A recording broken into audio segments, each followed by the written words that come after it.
Let's build with these blocks today. Welcome to a new series where I'll be building something in Minecraft every single day for 30 days. Different build styles, block palettes, shapes, and sizes. I want to see how much I can actually improve my building skills in these 30 days. So let's get straight into it. Today, I was inspired by this build I saw on Pinterest.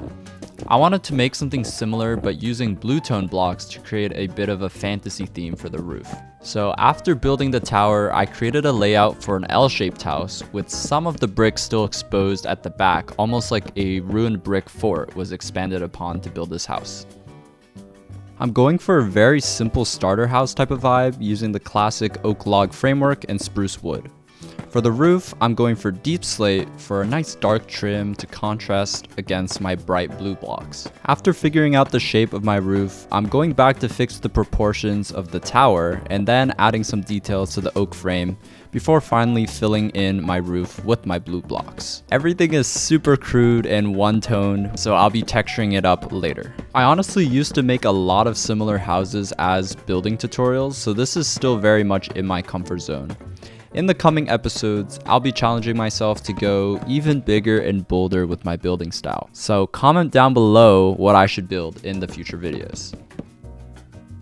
Now moving back over to the tower, I had to make it just a teensy bit taller, and then I'm starting on the roof here with a similar deep slate trim and going for, once again, the blue blocks all the way up, just figuring out a basic shape that I'd want using full blocks, and we'll be smoothing it out later. Now I'm going in with some polished granite at the base to serve as a foundation, and then texturing it with packed mud and mud bricks, as well as some granite. At the top, I knew I wanted some kind of trim as a contrast, but I was really having trouble picking between like some orange blocks here. But then I decided to settle for this glazed terracotta, which had a hint of orange and also blue that we're using for the roof. Next up were some windows, which I knew I wanted to be rustic, so I'd be using something like trapdoors or scaffolding, but I couldn't quite find the right tone or texture. So ultimately, I went with these oak trapdoors with a little bit of a spruce overhang, and I added a upside down stair underneath each of these windows that I have here on the tower, just to add some extra depth and detail. Then I'm going with some spruce fences and slabs on top to add a bit of extra trim to add a layer of detail all around this tower, kind of tying it together, giving some more interest to this flat wall that we have. Next up, we're going to texture the roof, starting with dark prismarine, which is the darkest block in our blue gradient, and then warped stem, some of the bluest copper, and then prismarine at the very top. It's still very, very blocky no matter what I do here, so I thought the next best thing was fences on all sides, and then wall and fence at the very top, with the lightest color being pale oak. The deep slate was a bit too repetitive and contrasted it a lot, so I switched it out with spruce. Now I'm texturing our main roof with the same blocks, although I noticed this copper block had very harsh lines, and same with the prismarine being a bit too light, so I decided to just keep our main roof to these three main blocks of the gradient, being dark prismarine, warped wart, and the warped planks.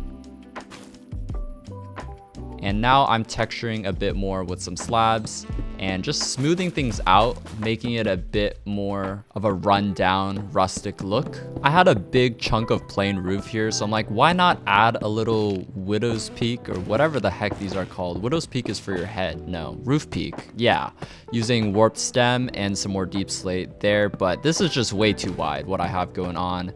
Decided to scrap that and make it nice and small, just like that, just a little bit sticking out, and it adds a nice touch of depth and detail. Finishing up the roof there, now I'm adding spruce buttons on all these outstanding parts of the frame to add some contrast. Then adding yet another window on the first floor, upside down stair once again, and I'm trying some things to add some extra support to make this part of the frame not stick out quite as much, to make it feel more supported to the main posts of the frame. So I decided to go with these trap doors and then bolstering up the deep slate frame a bit more, making things feel a bit more connected. Now I'm trying more stuff with the frame. I'm like, these posts would look good, but not really. They became like a little bit too fat. It made the house feel way too grounded. So as you can see, I'm going and changing a few things with the palette, more oak, but ultimately I end up getting rid of these little stubby posts.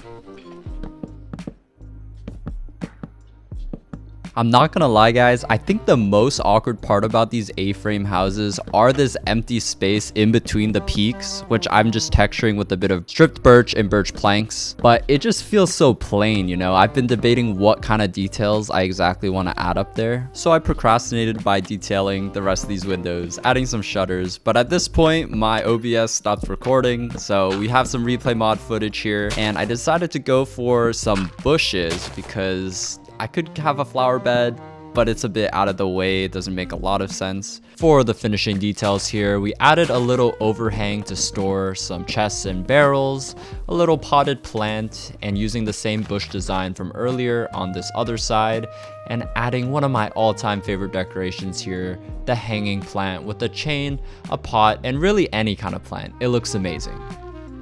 And that is our first build for this 30-day build challenge.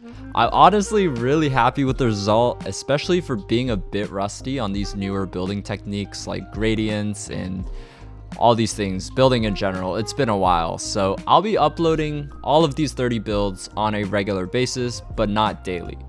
Because I actually tried this challenge back in 2021, back when I was making a lot of TikToks, and it didn't really go too far. So as of recording this, I already have 6 builds done. Let's go, we beat the record.